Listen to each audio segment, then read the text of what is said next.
Doctor Mahfuz আপনি বললেন যে সাধারণ মানুষের একটা প্রত্যাশা এবং এক ধরনের প্রাপ্তির জায়গা যে এই সরকার আসলে যেহেতু কোনো পলিটিক্যাল গভর্নমেন্ট না, কোনো ধরনের সিন্ডিকেট থাকবে না, কোনোভাবে মানুষের জিনিসপত্রের দামগুলো বাড়ানোর যে আগের চক্রগুলো কাজ করবে না। তারপরে যে টাইমটা পার হলো এর মধ্যেও আমরা এই ইতিবাচক ফলাফলটা দেখতে পাচ্ছি না কেন বলে মনে হয়?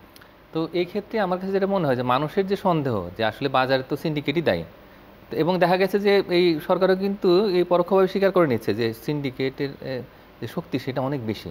তো আমার কাছে যেটা মনে হয় যে আসলে সরকারের চাইতে শক্তিশালী কেউ নয়। সেটাই।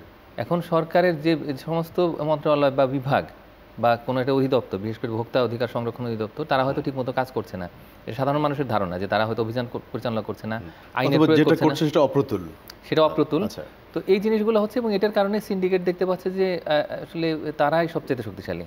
এবং আমরা আগে দেখতাম একটা সিন্ডিকেট, তাও তারা অনেক সময় এটা দ্বিধার মধ্যে থাকতো, অনেক সময় বলতো না যে আসলে সিন্ডিকেট রয়েছে। কিন্তু এখন যেটা দেখা যাচ্ছে আলুর বাজারে সিন্ডিকেট, চালের বাজারে সিন্ডিকেট, ভোজ্য তেলের বাজারে সিন্ডিকেট। এবং ভোজ্য তেল এতটাই সিন্ডিকেটের কারণে এটা বাজারে একটা অস্বস্তি তৈরি করছে যে তারা কিন্তু ইতিমধ্যেই যে বাজার থেকে ভোজ্য তেল তুলে নিয়ে গেছে, মানে প্রায় উধাও হয়ে গেছিলো আর কি তেল, এবং সেটা আমরা দেখতে পেয়েছি। এবং সেটা কিন্তু 2022-এর পরে একবার যেটা হয়েছিল, এরপরে আবার আমরা দেখলাম।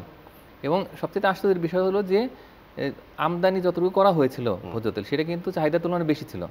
তারপরে এটা বাজার থেকে উধাও হয়ে গেছে। আবার যখন দাম বাড়ানো হলো, তারপরে আবার আস্তে আস্তে তেল চলে এলো, এখনও অস্বস্তি আছে। এখন প্রতিটা পণ্যের ক্ষেত্রে যদি সিন্ডিকেট থাকে তাহলে কিন্তু খুব কঠিন আসলে এটাকে